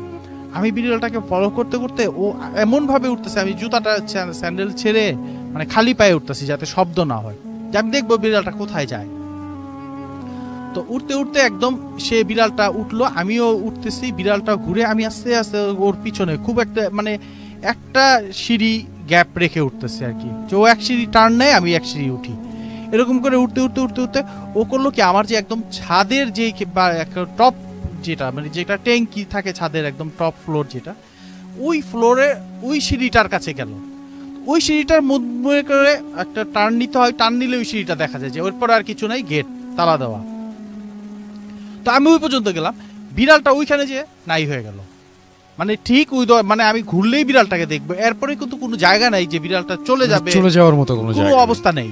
মানে আমি বিড়ালটাকে দেখলাম যে এরকম, এবং আমি এমন ভয় পাইলাম, মানে বুঝলাম যে এখানে এই জিনিসটা হয়। আসলে আমাদের বাসায় অনেক ভাড়াটিয়া আছে, তাদের কাছে এইসব ব্যাপারগুলো শেয়ার করা যায় না, কারণ একটা ভাড়ার ব্যাপার আছে, সে মানুষ যদি এগুলো জানে টানে মানে। তো আমি ওই বিড়ালটাকে আমি বললাম, তারপর আমি বাসায় আস্তে আস্তে নিচে নেমে আসছি। আমার মধ্যে একটা খুব ভয়ঙ্কর অনুভূতি হচ্ছিল, চুল টুল দাঁড়ায় যেতেছিল এবং সারা শরীর কিংবা শিরশির করতেছিল। তা আমি আমার ওয়াইফকে এসে আমার ছেলেকে বললাম যে বাবা আসলে এই বিড়ালটা কোনো না, মানে প্রাণী না, এটা অন্য কিছু হবে একটা। তো রাসেল ভাই এই ছিল আর কি ঘটনা। Thank you so much. আমরা ছোট্ট আরও একটা বিরতি নিব এবং বিরতির পরে আবারও যাব ডক্টর আলিফের কাছে। আশা করছি সেই পর্যন্ত আপনারা আমাদের সঙ্গেই থাকবেন। এবং আমাদের যদি ইমেল করতে চান, আমাদের ইমেল অ্যাড্রেস হচ্ছে bhutfm@radiofurti.fm, which is bhwtfm@radioforti.fm। আপনার নাম, ঠিকানা এবং ফোন নাম্বার সহ আপনার জীবনে ঘটে যাওয়া বা আপনার জানা সেরা ঘটনা লিখে পাঠান আমাদের কাছে। ঘটনার শুরুতে অবশ্যই উল্লেখ করুন যে ঘটনাটা আপনি স্টুডিওতে এসে শেয়ার করতে চান, নাকি আপনি চান আপনার ঘটনা আমরা পড়ে শোনাই। যারা দেশের বাইরে রয়েছেন তারা সরাসরি অডিও ক্লিপ পাঠাতে পারেন বা লিখেও পাঠাতে পারেন ঘটনাটি, আপনাদের ওপরে পুরো ব্যাপারটা। আমরা চলে যাব এখন ডক্টর আলিফের কাছে, তবে তার আগে ছোট্ট একটা বিরতি। আমাদের সাথেই থাকুন। স্টে টিউনড টু রেডিও ফুর্তি এফএম, এনজয় ফুর্তি FM. The night comes alive. বিশ্বাস করা না করাটা আপনার ব্যাপার।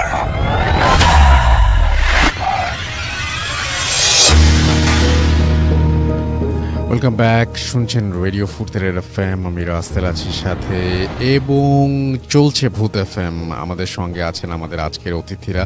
আর এই মুহূর্তে আমরা আবারও চলে যাব ডক্টর আলিফের কাছে। আশা করছি তার এই ঘটনাটা আপনাদের আরও ভালো লাগবে। চলুন সরাসরি চলে যাই ডক্টর আলিফের কাছে। থ্যাংক ইউ রাসেল ভাই। আপনি তো রাসেল ভাই ঘটনাটা শুনেন নাই? আচ্ছা, এটা কি থার্ড নাম্বারটা? সেকেন্ডটা খুব ছোট্ট করে শুনেছি, মানে শুধুমাত্র জানি যে কি হবে। তো যে ঘটনাটা শেয়ার করবো সেটা হচ্ছে তাসদিক ইসলাম নামে এক ভাই আমার কাছে শেয়ার করেছেন। এটা হচ্ছে ওনার অফিসের সিকিউরিটি গার্ডের ছেলের ঘটনা। আচ্ছা। তো উনি আমাকে আগেই বলেছিল যে আলিফ ভাই, আমি কিন্তু আপনার জন্য খুব ডিফারেন্ট স্টোরি কালেক্ট করার চেষ্টা করছি। তো উনি ওনার সিকিউরিটি গার্ডের ছেলের কাছ থেকে ছেলের ঘটনাটা কালেক্ট করেন, আজকে থেকে 15 বছর আগের ঘটনা। ওকে। তো ওই সিকিউরিটি গার্ডের ছেলেটা আর কি, ওনাদের গ্রামের বাড়ি হচ্ছে সীতাকুণ্ড জেলায় আপনার একটা জায়গা আছে ভাটের খিল গ্রাম, এবং নামার বাজার নামে একটা বাজার আছে, সেখান থেকে তাদের গ্রামের বাড়ি হচ্ছে ভাটের খিল, সীতাকুণ্ড থানাতে পড়েছে আর কি। তো ওনারা মানে ওই ভাইয়াটা আর কি একটা গার্মেন্টসে চাকরি করতো চিটগাঁয়ে শহরে একটা গার্মেন্টসে চাকরি করতো। তো উনি থাকতোই শহরে, আর ওনার বাবাও ওনার বাবা মানে ফ্যামিলি সবাই থাকতো হচ্ছে গ্রাম সাইডে। তো এমন সময় ওনাকে রাজি করানো হয় যে, মানে ওনাকে বিয়ের ব্যাপারে রাজি করানো হয় যে তোমাকে বিয়ে দিব এই সেই। আর আজ থেকে 15 বছর আগে ওনাদের মানে মোবাইল ছিল, কিন্তু ওনাদের এলাকায় কয়জনের সাথে কাছে মোবাইল দামটা অনেক বেশি ছিল, সেই জন্য মোবাইল এতটা ছিল না সাথে। তো কন্ট্যাক্ট করে ওনাকে অনেক কনভিন্স করার ট্রাই করা হয় যে একটা মেয়ে দেখানো, তুমি আসো, এবার ছুটি হচ্ছে তোমাকে কয়েকদিনের মধ্যে। ওই কোনো কিছু একটা ছুটি ছিল 5-7 দিনের, তো উনি অনেকদিন যাবত যেহেতু সীতাকুণ্ডে আসা হয় না, সেই জন্য তিনি প্ল্যান করে এরকমভাবে একটা প্ল্যান করে, ঠিক আছে আমি তোমাদের কোথায় মেয়ে দেখবো, এবং যথারীতি উনি চিটং থেকে সীতাকুণ্ড আসেন আর কি। বাস দিয়ে সেদিন নামতে নামতে রাতে 1টা বেজে যায়। ঘটনা সেদিনের রাতেরই।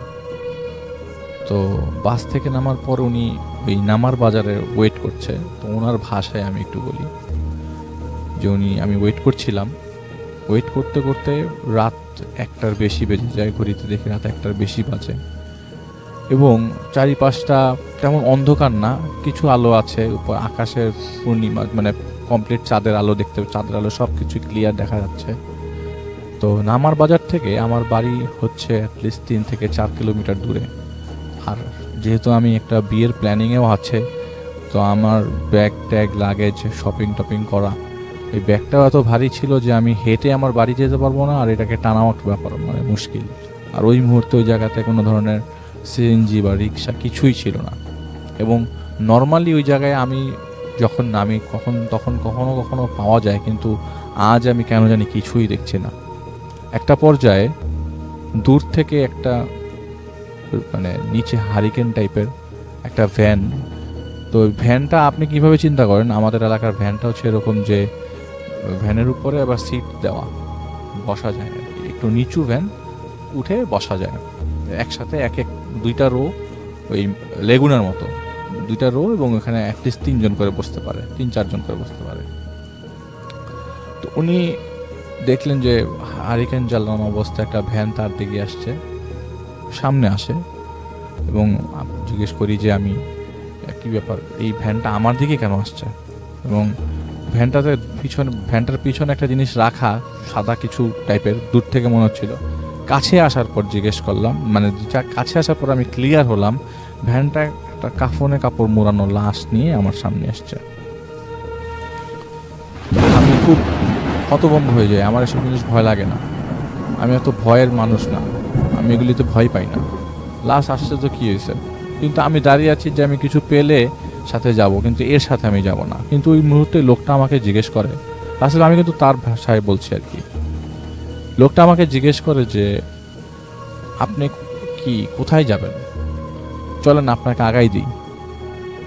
তো উনি বলে যে না, আমি আপনার সাথে যাব না। আর আপনার সাথে এটা কি, আপনার সাথে তো দেখি লাশ। বলে যে ভয় পায়েন না, এটা কোনো কিছু না, আপনি ওঠেন না, আপনি কোথায় যাবেন, আমিও তো একা, আপনাকে নামাই দিব, ভাড়া যা আসে তাই দিন, আপনি কই যাবেন বলেন তো। বলে যে আমি ভাটের খিল যাব। বলে যে ভাটের খিল তো আমিও যেতেছি, চলেন আপনাকে আমি নিয়ে যাব। তো উনি অনেক কিছু চিন্তা করলো যে এই ব্যাগ নিয়ে যাওয়া সম্ভব না। তো উনি কি করলো, ভ্যানের মধ্যে উঠে দেখলো যে লাশের পাশে একটা ব্যাগ রাখা, মানে কারো ব্যাগ, মনে হচ্ছে যে মানে কেউ একটা ব্যাগ নিয়ে রেখে গেছে লাশের সাথে। তো উনি কি করলেন, সাথে মানে ভ্যানে উঠলো, ভ্যানে ওঠার পরে ওনার লাগেজ উঠানোর পরে বলে চলেন। তো চলতে চলতে একটা পর্যায়ে ওই গ্রামটা, ওই ভাটের খিল গ্রামটা, এখানে মানুষজন তার পরিচিত, এলাকার লোকজন তার পরিচিত, এবং ইভেন কি যে ভ্যানওয়ালাও তার পরিচিত। এই ভ্যানওয়ালাটা তার কাছে সে আগে কখনো দেখেন নাই। তো ওই ভ্যানে উঠে যায় এবং ভ্যান দিয়ে রওনা দিয়ে দেয়। তো তাদের বাড়িতে যেতে 2টা রাস্তা পড়ে, একটা হচ্ছে ভালো রাস্তা, একটা একটু ভাঙা রাস্তা, ওইটা ভুইয়া রাস্তা বলে। তো ভালো রাস্তা দিয়ে যাবে এরকম কিছু বলার আগেই তিনি মানে চলন্ত অবস্থায় ওই আপনার যে চালকটা তাকে জিজ্ঞেস করলো যে কি ব্যাপার, এই লাশ কোথার থেকে পাইলা। ওই যে এই লাশটা আমাকে থানা থেকে দিছে, লাশের সাথে ব্যাগ দেখতেছেন না, ব্যাগের মধ্যে লাশের পরিচয়, অ্যাড্রেস ঠিকানা আছে, আমি এটা পৌঁছায় দিব। বলে যে কোথায় পৌঁছায় দিবা।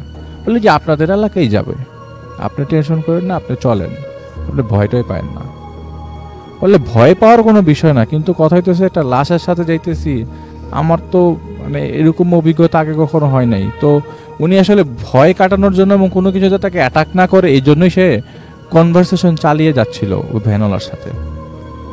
তো কনভারসেশন চালানো অবস্থায় ভ্যানওয়ালা যে কখন ভুইয়ার ওই রোডটা দিয়ে ঢুকে গেছে উনি জানেন না। ওই রোডের এক পাশ হচ্ছে খাল, মানে ক্যানেলের মতো, আর এক পাশ হচ্ছে বাঁশঝাড় টাইপের অনেক গাছগাছালি, এবং ওই পাশ থেকে কাউকে দেখাও যায় না। কি যদি হেঁটেও যায় ওই মানে দিনের আলোতেই ঠিক মতো দেখা যায় না, রাতের বেলা তো আরো অন্ধকার। উনি চলতে চলতে এক পর্যায়ে দেখলো যে ভ্যানওয়ালা তো কোনো কথাবার্তা বলছে না। তো এরকম অবস্থায় ভ্যানওয়ালার সাথে কথা বলা দরকার। আর লাশটা পাশে, আপনি যদি একটা ভ্যানের পাশে আপনার সাথে লাশ থাকে রাত্রে 1টার দিকে, আপনি কি চিন্তা করবেন? ওনার সাহসের অবস্থা বোঝেন, উনি কতটা সাহস নিয়ে ভ্যানে ওঠে। তো এক পর্যায়ে উনি দেখেন যে ওনার ভ্যানের সামনে দিয়ে একটা বোরকা পরা মহিলা হেঁটে যায়। তো এ তো রাতের বেলা বোরকা পরা মহিলা ক্লিয়ারলি রাস্তা ক্রস করে গেল। প্রথমে উনি তেমন একটা আমলে নেন না যে রাতের বেলা হয়তো কেউ যেতে পারে। তো কথা বলতে বলতে এক পর্যায়ে জিজ্ঞেস করে যে কাহিনী কি? বলে যে সীতাকুণ্ড থানা থেকে লাশটা দিছিল আমাকে, এটা এখন পৌঁছায় দিব। এখন কথা হচ্ছে যে আপনি ওই আশেপাশে যা দেখতেছেন তা কিছু মানে ধরে নিয়েন না। হঠাৎ করে এটা বলতে আরেকটা মহিলা তার সামনে দিয়ে ক্রস করলো, এবং তিনি দেখলেন যে মহিলাটা ক্রস করে উনি যখন পিছনে তাকালো যে মহিলাটা পিছনে রাস্তা দিয়ে হেঁটে চলে যাচ্ছে। এর মাঝখানে তারা কিন্তু ভুইয়া রোডে ঢুকেছে। বলে রাখি যে এলাকার লোকজনরা এই ভুইয়া রোডে তেমন একটা রাত্রেবেলা কেউ প্রবেশ করে না, কারণ ওইখানে অনেক উল্টাপাল্টা ঘটনার বিবরণ আছে অনেকের কাছে। তো উনি এই যে রাস্তাতে ঢুকে গেছে উনি বোঝেন নাই। তো উনি কথা বলতেছে একটা পর্যায়ে দেখে যে আরেকটা মহিলা, আর 3 নম্বর মহিলা রাস্তা ক্রস করে। তখন এই আপনি কি কিছু দেখলেন, খেয়াল করছেন? বলে যে আমি কিন্তু আপনাকে আগেই বলছি যে আপনি যাই দেখতেছেন এগুলি ওভারলুক করে যান, এগুলো কিছু খেয়াল করেন না, যাই দেখেন। আর একটু সামনে আগানোর পরে এরকম করে কয়েকবার তাদের সামনে দিয়ে এরকম মহিলা, একটা বোরকা পরা মহিলা, একজন মহিলা বারবার ক্রস করে যাচ্ছে। তো উনি জিজ্ঞেস করে আচ্ছা ভাই কাহিনী কি? উনি চিন্তা করে মনে মনে যে যদি কোনো লাশ এরকম ভাবে থানার মধ্যে থাকে এবং লাশের সাথে যদি কোনো অ্যাড্রেস থাকে, আচ্ছা ভাবলাম এটা একটা বেওয়ারিশ লাশ, অ্যাড্রেস থাকলে তো থানা থেকে ফোন দিবে অ্যাড্রেসে বা কন্ট্যাক্ট করা হবে যে আপনার লাশ আসে নিয়ে যান। তাকে কেন লাশটা কেন ভ্যানের মধ্যে চড়িয়ে দিবে? তাকে সে কে? তো ওনাকে জিজ্ঞেস করলাম আপনি কি থানার কেউ নাকি? বলে না না আমি থানার কেউ না। বলে তাহলে লাশটা নিয়ে আপনি কোথায় যাচ্ছেন? বলে ভাই আরেকটা কথা বলি, লাশের কিন্তু মাথা নাই। এইটা শোনার পর উনি এখন ঘাবড়ে যাচ্ছে। তো মাথাটা নিচু করে ডান দিকে তাকা দিয়ে দেখে তার পিছনে 4 জন মহিলা বোরকা পরা বসে আছে ভ্যানের মধ্যে, এবং এটা সে বুঝতে পারছিল ভ্যানটা অনেক ভারী ভারী লাগছিল, যে ওনার টানতে কষ্ট ছিল, যে ভ্যানওয়ালা ওনার টানতে খুব কষ্ট ছিল। আপনি রিক্সাতেও চললে বুঝতে পারবেন যে রিক্সাওয়ালা আপনাকে নিয়ে কত স্মুথ যাচ্ছে, বা আপনার সাথে কেউ থাকলে তার টানতে কত কষ্ট হচ্ছে। ভ্যানওয়ালা টানতে খুব কষ্ট ছিল। হঠাৎ করে তার ডান দিকে তাকে পিছনে দেখে 4 জন মহিলা, ওই বোরকাওয়ালা মহিলা 4 জন তার সামনে বসে আছে। উনি আর কিছু চিন্তা করে নাই, আর যাই হোক এখন ওনাকে পালাতে হবে। ভ্যান থেকে এক লাফে ওনার লাগেজ রেখে অনেক দূরে মানে দৌড়ে পালিয়ে যায়, এবং সূরা নাস পড়তে পড়তে পালিয়ে যায়। প্রথমে সূরা ইখলাস, প্রথমে পরে সূরা নাস, এবং এরপরে সূরা ফালাক পড়তে পড়তে জোরে জোরে পড়তে পড়তে খুব জোরে জোরে পড়তে পড়তে পিছনে চলে যায়। দূর মানে ওনাকে কেউ অ্যাটাক করছে না, উনি দূর থেকে দেখতে পাচ্ছেন যে ওই ভ্যানটা একটু সামনে যে থামে, ওই ভ্যান থেকে ভ্যান চালককে এই 4 জন মহিলা খুব জোর করে টেনে হেঁচড়ে নামায়, এবং ওই ভ্যান চালককে ইচ্ছা মতো মারতে থাকে। তো সাহসী যেহেতু বললাম এত লাশ সাথে ভ্যানের মধ্যে চলে আসছে, তার তো অবশ্যই এটা টার্গেট থাকবে যে ভ্যানওয়ালাকে সেভ করব, যাই হোক। উনি দেখছে ভ্যানওয়ালা না কিছু বলছে না, ওদের মারটা খাচ্ছে, এবং খুব জোরে জোরে মারছে, এবং দূর থেকে ওই যে কাঠ ভাঙার শব্দ যেরকম হয় এরকম দূর থেকে কাঠ ভাঙার শব্দ আসছে। উনি বলে যাই হোক 7 পাঁচ চিন্তা করে উনি সামনে আগায় গেলেন ঠিকই। উনি ওনার আগানো দেখে ওই 4 জন মহিলা ক্ষেতের মাঝখানে নেমে যায়। এখন ওনার মনে হচ্ছে যে উনি যে জায়গায় আছেন সেই জায়গাটা এখন আর পরিচিত মনে হচ্ছে না। এই গ্রাম তার পরিচিত, তার তিনি গ্রামের ছেলে, কিন্তু এই জায়গাটা তার আর পরিচিত মনে হচ্ছে না। তিনি দেখলেন লাশ পড়ে আছে, তার লাগেজ পড়ে আছে, লাশের সাথে ব্যাগটাও আছে, ওই 4 জন মহিলাও নাই এবং সেই ভ্যানওয়ালাও নাই। সে দৌড়ে আশেপাশে বাড়ি খুঁজতে লাগলেন। অনেক দূরে, অনেক হাঁটলো, অনেক দৌড়াচ্ছে, দৌড়াতে দৌড়াতে একটা বাড়ির সামনে যায়। একটা আম গাছ দেখে মনে হয় যে ভেতরে বাড়ি আছে। আম গাছটা ক্রস করে ভেতরে বাড়িতে যে দরজা নক করতে থাকে। দীর্ঘক্ষণ নক করার পরে রাত তখন অনেক বাজে, অনেক মানে ফজরের রাত পর্যন্ত, ফজরের রাত ওয়াক্ত। দরজা নক করার পরে লোকজন আসে। কি ব্যাপার ভাই? এই লোকগুলাকেও সে চেনে না, কারণ ভুইয়া রোড থেকে বের হওয়ার পর তার বাড়ির দিকে যেতে যে রাস্তাটা পড়ে সেই রাস্তার সবাইকে তিনি চেনেন, কিন্তু এই রাত আর পরিচিত কেউ না। জিজ্ঞেস করে, ভাই আমি কোথায় আছি? বলে, এটা তো নোয়াখালী, আপনি এনে কি করেন? বলে যে, ভাই আমি একটা বিপদে পড়েছি, আমাকে একটু থাকার ব্যবস্থা করে দেন। ধপাস করে পড়ে যাওয়ার পরে লোকজনদের মায়া হয় খুব, ওনাকে তারা রাখে, মানে ওনাকে ওরা ওনাদের বাসায় আশ্রয় দেয় সেদিন রাতের বেলা, এবং ওনাদেরকে ওই দিন রাতের বেলা তার ঘটনাটা বলে। তো উনি বলে যে, আমি যখন এই ভ্যানের মধ্যে উঠি আমি প্রথমে বুঝতে পারছিলাম না, পরে দেখি যে একের পর এক আমার এই পরিচিত জায়গা, ওই ভ্যানটা চারিপাশে ঘুরছিল, একই রাস্তায় বারবার ঘুরছিল। তো পরবর্তী সময় ওনারা তাকে বাসে উঠিয়ে দেয় এবং তিনি তার দিনের বেলায় তার এলাকায় পৌঁছায়, এবং এলাকায় পৌঁছানোর পর সে তার বাবাদের সাথে, মানে বাবা মার সাথে দেখা করে আর কোনো দেরি করা নেই, সাথে সাথে তিনি খবর নেওয়ার জন্য সীতাকুণ্ড থানায় যায়। থানায় যাওয়ার পর শুরুতেই তো পুলিশের সাথে দেখা করবে, একটা লাশের ব্যাপারে কথা বলবে।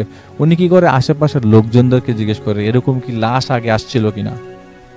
তো লোকজন বলে, ভাই আমি তো কিছু বলতে পারবো না, তবে আপনি চাইলে ওই যে লাশটা রাখে আর কি, যে লাশটা রিসিভ করে তার সাথে আপনি দেখা করতে পারেন। তো উনি যায় এবং জিজ্ঞেস করে যে, কি ব্যাপার, এরকম লাশ কি গতকালকে কোনো লাশ আসছিল? বলে কি, না রে ভাই, গতকালকে তো কোনো লাশ আসে নাই। হ্যাঁ, তবে একটা গলা কাটা লাশ আসছিল, সেটা 4-5 দিন আগে 4 জন মহিলা রিসিভ করে নিয়ে যায়, 4 জন বোরকা পরা মহিলা, এবং তারা তাদের পরিচয় দিয়ে রিসিভ করে আর কি। আমরা তাদেরকে কাছে লাশটা বুঝাই দিই, তারা একটা ভ্যানও নিয়ে আসে সাথে করে।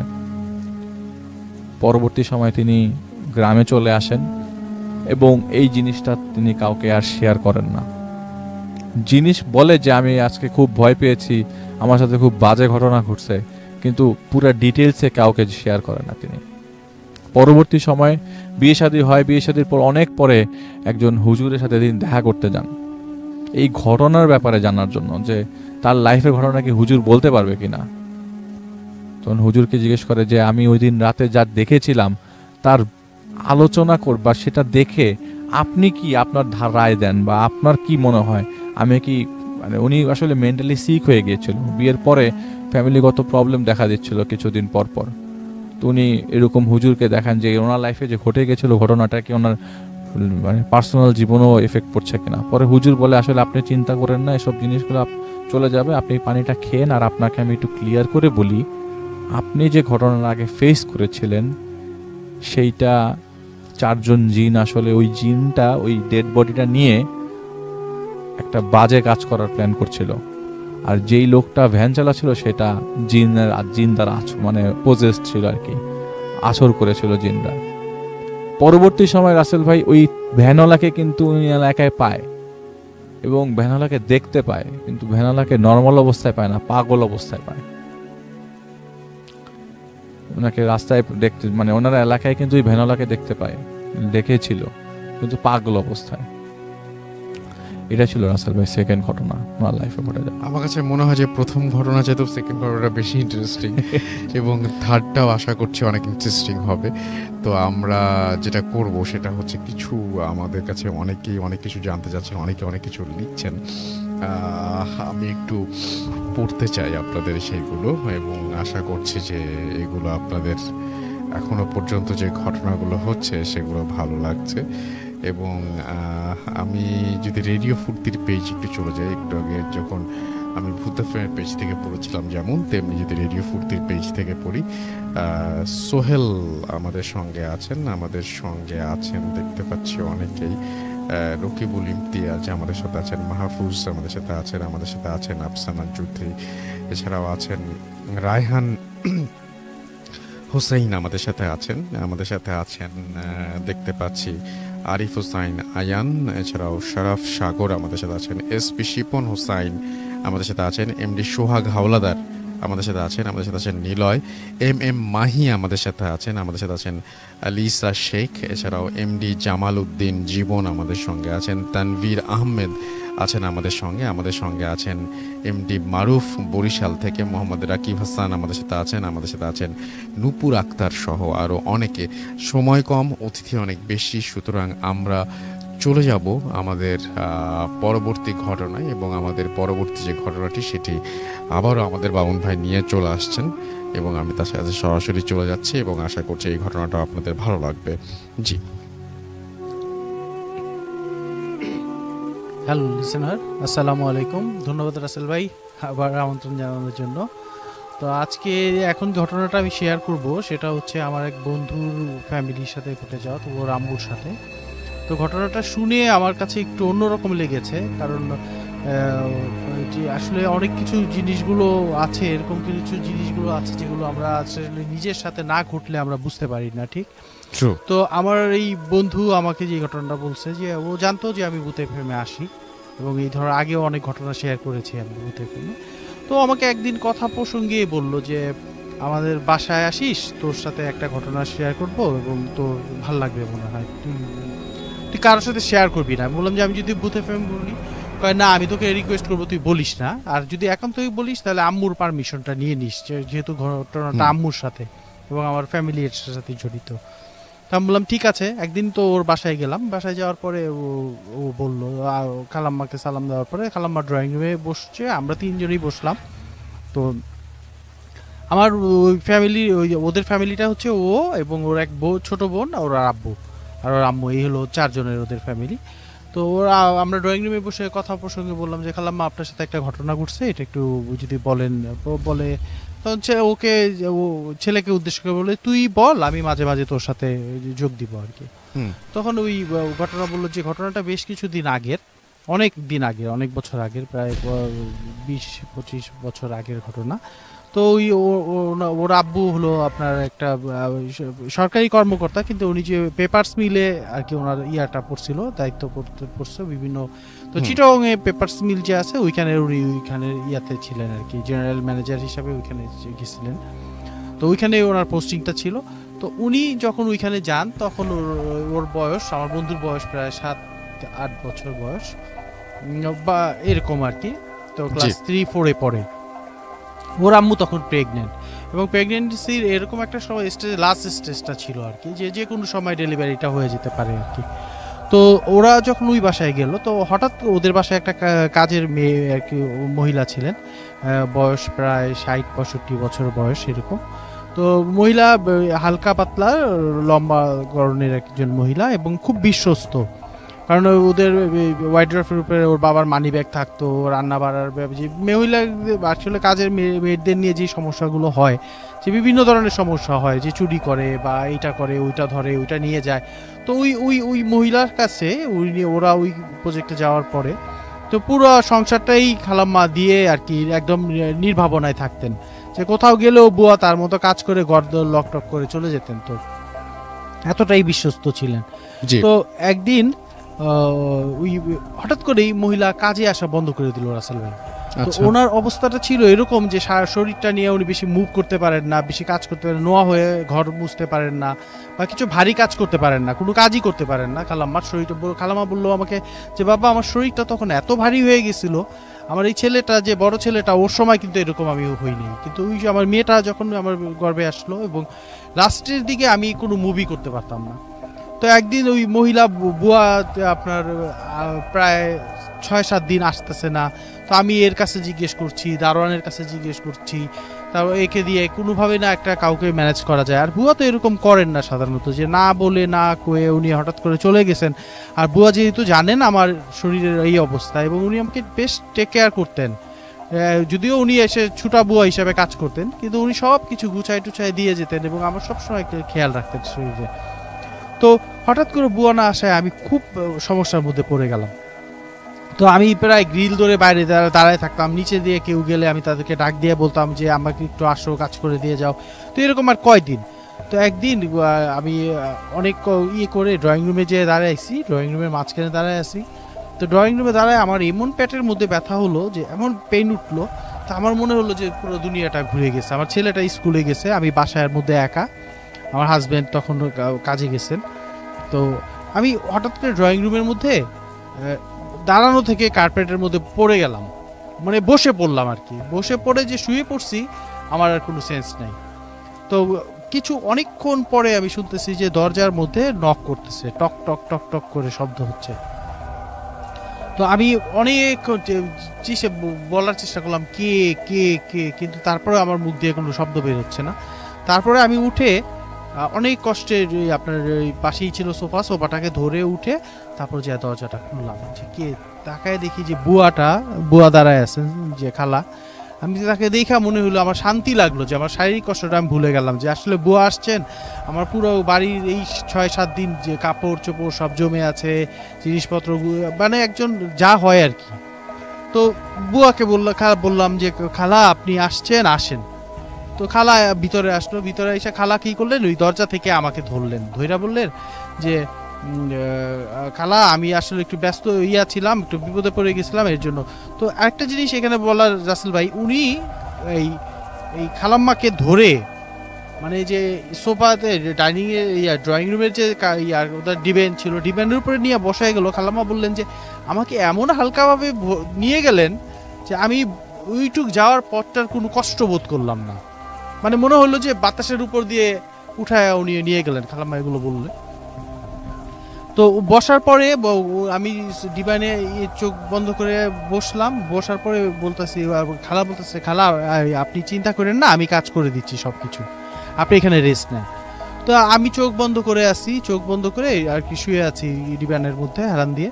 তো এর মধ্যে শুনতে শব্দ পাচ্ছি যে আমার রান্নাঘরের মধ্যে থালা বাসন ধোয়ার শব্দ হচ্ছে, একবার মনে হচ্ছে যে আপনার ঝাড়ু দেওয়ার শব্দ হচ্ছে, আবার একবার মনে হচ্ছে কাপড় ধোয়ার শব্দ, খচখচ শব্দ পাচ্ছি আমি। তো সব ব্যাপারগুলো একদম মানে যা হয় আর কি। তো আমি তন্দ্রার মতো করে এগুলো শুনতেছি। তো কিছুক্ষণ পরে এই বুয়া আমাকে আস্তে আস্তে এসে ডাকতেছে। আমি হঠাৎ করে চোখ খুলে দেখি বুয়া ডাকতেছে। বুয়া বলতেছে খালা এই পানিটা খান। এক গ্লাস পানি দিল রাসেল ভাই, মানে এক গ্লাসটা নিয়ে এসে বলল আপনি এটা খান। তো আমি পানিটা উঠা বললাম যে খালা আমি তো আপনার কাছে পানি চাই নাই। কয় যে না চাই, উনি বলছেন আপনাকে গল্পটা। হ্যাঁ হ্যাঁ হ্যাঁ, তো উনি বললেন এইভাবে বললে মানে সুবিধা হয় না হলে। হ্যাঁ, তখনই খালা বলতেছে যে আর কি যে আমি তো পানিটা চাই নাই। জি। তো বললো যে না খালা আপনি খান। জি। তো খালাম্মা বললো যে ঠিক আছে। তখন আমি উঠে বসে পানিটা হাতে নিলাম, নিয়ে একটু মুখে দেওয়ার পরে পানিটা আমার কাছে এমন ভালো লাগলো যে মনে হলো যে আমি এমন কিছু খাচ্ছি, আমি এমন কিছু খাচ্ছি যেটা আসলে আমি আগে কখনো খাইনি। মনে হলো যে আমার কাছে এক গ্লাস পানি আমি এক জগ পানির মতো খেলাম। জি, এক জগ পানির মতো খেলাম। তো আমি বললাম যে খালা আপনি আমাকে এটা কি দিয়েছেন? এটা কয় যে না নর্মাল পানি তো দিছি খালা, আপনি এটা খান। তো পানি খাওয়া হলো, আমি গ্লাসটা দিলাম। তো উনি চলে গেলেন, পানিটা নিয়ে ভিতরে গ্লাসটা নিয়ে চলে গেলেন। তো তারপরে এই আমি আবার হেলান দিয়ে শুইছি। তো এরকম সময় শুনতেছি যে বুয়া থালা বাসন আবার ধুইতেছে। আমি একবার চিন্তা করলাম যে থালা বাসন তো কিছুক্ষণ আগে ধুইছে বুয়া, তাহলে আবার কি থালা বাসন ধুইতেছে? তো ঠিক সেই সময় আবার শুনতেছি যে আমি আপনার ওই কাপড় কাচার শব্দ হচ্ছে। তো একই টাইম আমি তো তখন পানিটা খেয়েছি কিছুক্ষণ আগে।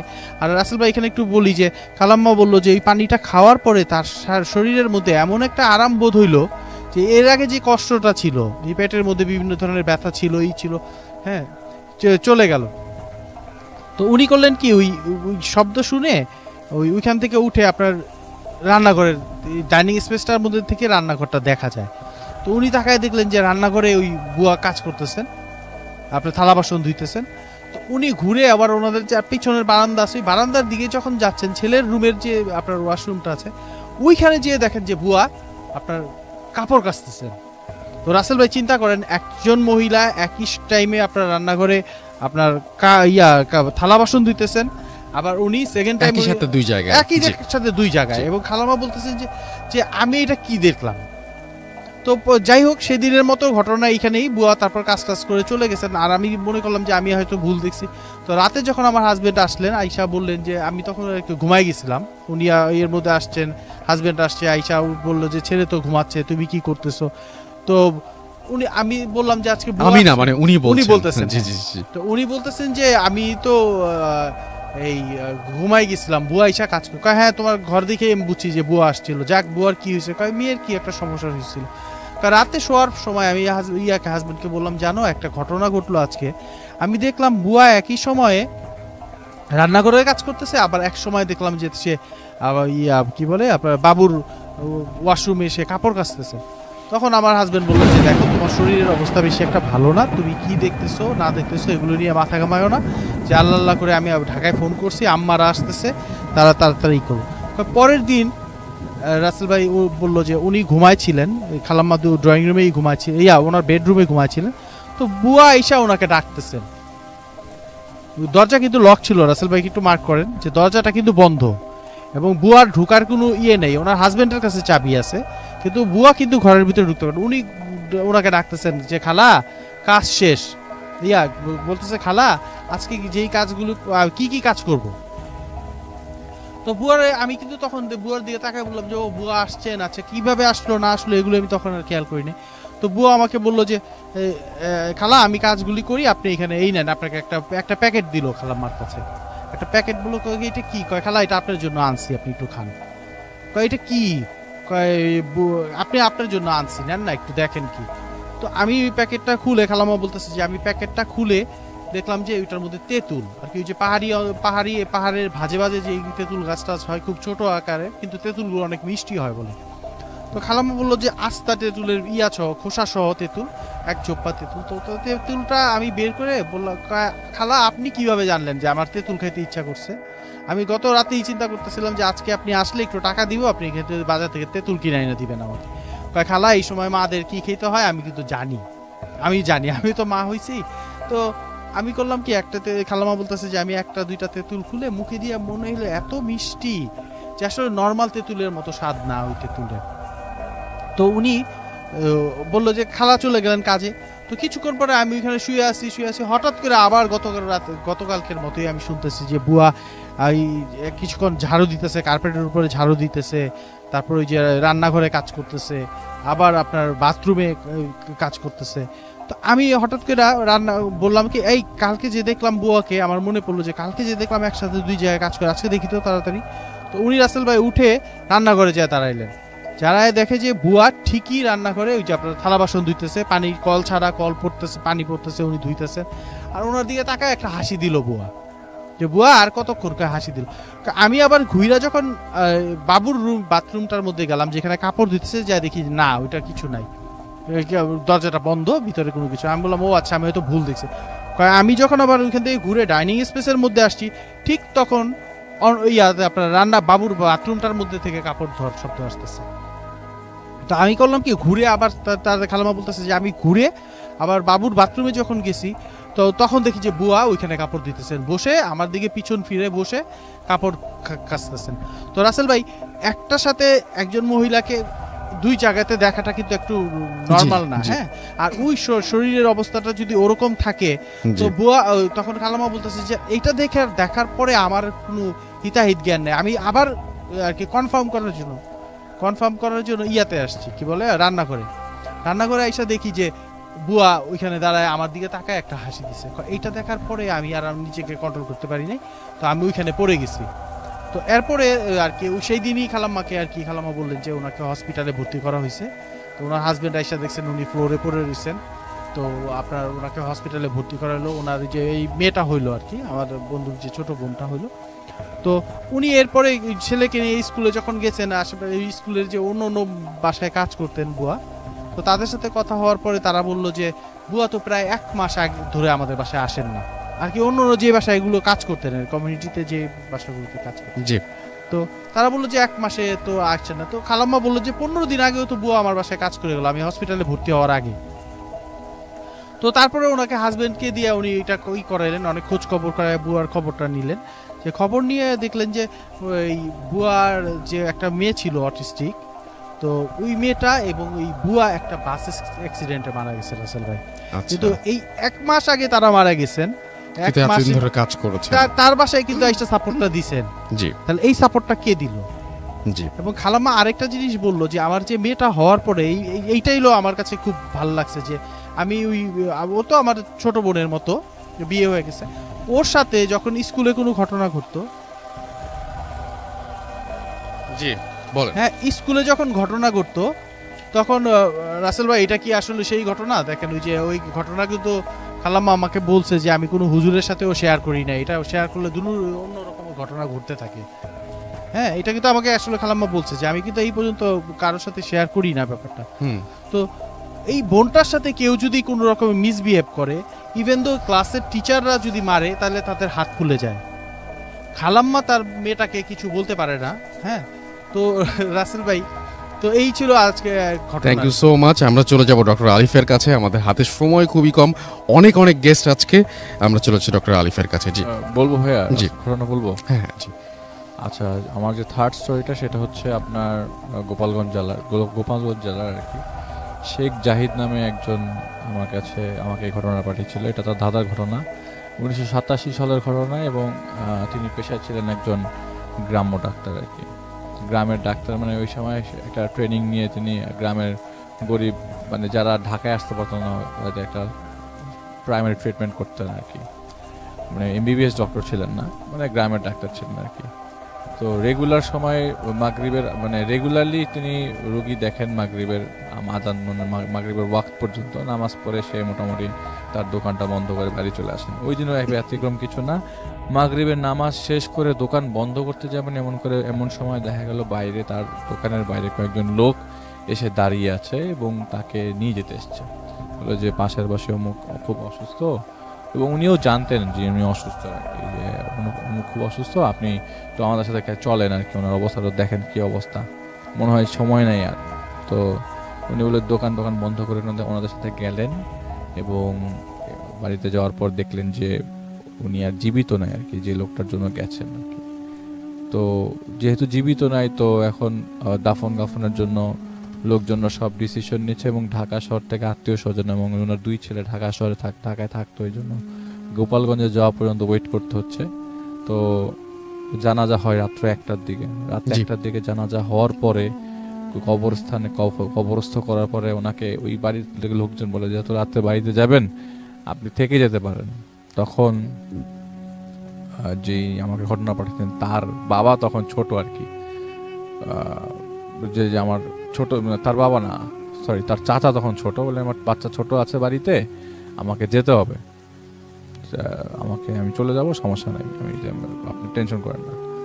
তো তার যেই বাড়ি থেকে তিনি তার বাড়িতে যাবেন, সেই বাড়িটা যাওয়ার আগে দিয়ে ওই বাড়ি থেকে রাস্তা, একটা পাকা রাস্তায় উঠতে হতো, এবং এই পাকা রাস্তা পর্যন্ত পুরোটাই একটা বাঁশঝাড়ের পাশ দিয়ে যেতে হতো, এবং পাকা রাস্তা দিয়ে আবার কিছু দূর আগানোর পরে আবার বাম সাইড দিয়ে নেমে কাঁচা রাস্তায় নেমে তার বাড়ির দিকে যেতে হতো। তো তিনি কি করলেন, ওই বাড়ি থেকে রওনা দিলেন, এবং 7-5 চিন্তা করতে করে আস্তে আস্তে রওনা দিয়ে দিলেন। তো বাঁশঝাড়টা পুরোটাই অন্ধকার ছিল আর কি। তখন মানে আশেপাশে আলো থাকলেও বাঁশঝাড়ের কারণে কোনো কিছু দেখা যায় না, এরকম অবস্থা। অনেক বড় বড় গাছ ছিল। তো ওই বাঁশঝাড় দিয়ে যাওয়ার পথে হাতের বাম দিকে পড়ে কবর, অনেক কবর বলতে রাসেল ভাই, মানুষ মারা গেলে যে বাউন্ডারি লেস কবরগুলো, এখানে মানে কবরস্থান সবাই জানে, কিন্তু ওইটার আশেপাশে কোনো বাউন্ডারি ছিল না। কিন্তু পাশ দিয়ে একটা রাস্তা গেছে, এটা রাস্তাটা পাকা রাস্তার দিকে উঠে। উনি রাস্তা দিয়ে হেঁটে হেঁটে যাওয়ার সময় হঠাৎ করে দেখলো যে তার সামনে যে একটা বিড়াল দৌড়ে গেল। খুব সিম্পলি, খুব নর্মালি তিনি বুঝলেন যে বিড়াল যেতেই পারে, খুব আহামরি কিছু না। উনি হাঁটা দিলেন, এবং উনি এইসব জিনিস খুব কম বিশ্বাস করতেন যে তার উপরে কিছু আছর করবে, তাকে কেউ ভয় দেখাবে, তিনি কিছু দেখবেন, যেহেতু আগে কিছু দেখেননি, এখনো কোনো কিছুর ভয় নাই তার।